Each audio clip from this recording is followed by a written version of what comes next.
नमस्कार दोस्तों, मेरी ये छोटी सी बात के बाद में एक वीडियो शुरू होगा जिसे आपको ध्यान से देखना चाहिए और ये सोचना चाहिए कि आप अपनी रोज़मर्रा की ज़िंदगी में कितना असली और कितना नकली उत्पाद इस्तेमाल कर रहे हैं। यदि आपको असली और नकली के भेद का फ़र्क करना समझ नहीं आ रहा तो यकीन मानिए आप बहुत सारा नकली उत्पाद इस्तेमाल कर रहे हैं। ध्यान से देखिए।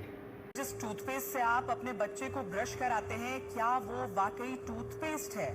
रसोई में जिस नमक को आप देश का नमक कहकर चखते हैं, क्या वो वाकई नमक ही है? एक वक्त था जब लोग सिर्फ खुली चीजों में मिलावट से डरते थे। सोचते थे कि दूध खुला है तो पानी मिला होगा, हल्दी, मिर्च, जीरा जैसे खुले मसाले हैं तो कुछ न कुछ मिला होगा, मिठाई है तो मावा नकली हो सकता है।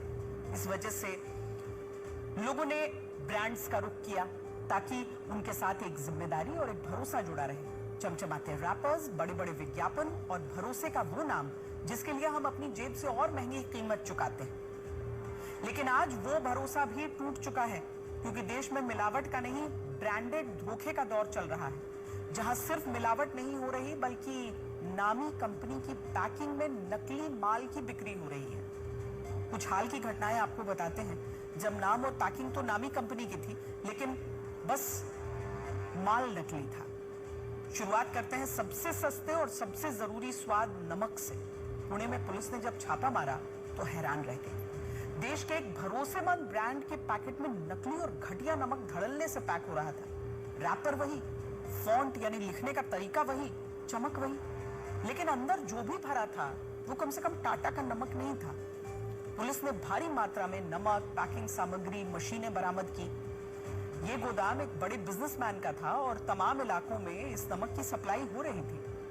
बात इतनी नहीं है, कुछ दिन पहले गुजरात के कच्छ में मशहूर कोलगेट टूथपेस्ट बनाने की अवैध फैक्ट्री सील की गई। दिल्ली में ब्रांडेड टूथपेस्ट के नाम पर खतरनाक केमिकल्स को ट्यूब में भरा जा रहा था। राजस्थान के उदयपुर में सरस और अमूल ब्रांड की पैकिंग में नकली घी का काला धंधा चल रहा था। दिल्ली और गाजियाबाद में लिव 52, क्लेबाम और जीरोडॉल जैसी दवाइयों की पैकिंग में चौक और स्टार्च भरा जा रहा था। शातिर दिमाग, ठग और लालच के सौदागरों ने जान लिया है कि हिंदुस्तान का आम आदमी आंखें बंद करके ब्रांड पर भरोसा करता है, इसीलिए उन्होंने सामान नहीं बदला, हूबहू वही रैपर, वही रंग, वही पैकेजिंग चुरा ली। आज धोखा खुली बोरी में नहीं बिक रहा, धोखा ब्रांडेड पैकेट में सील होकर आपके घर आ रहा है। अब आप खुद से पूछिए, आप किस पर भरोसा करेंगे जब आपकी आंखें जिसे सच समझकर खरीद रही हैं, वो सबसे बड़ा झूठ है।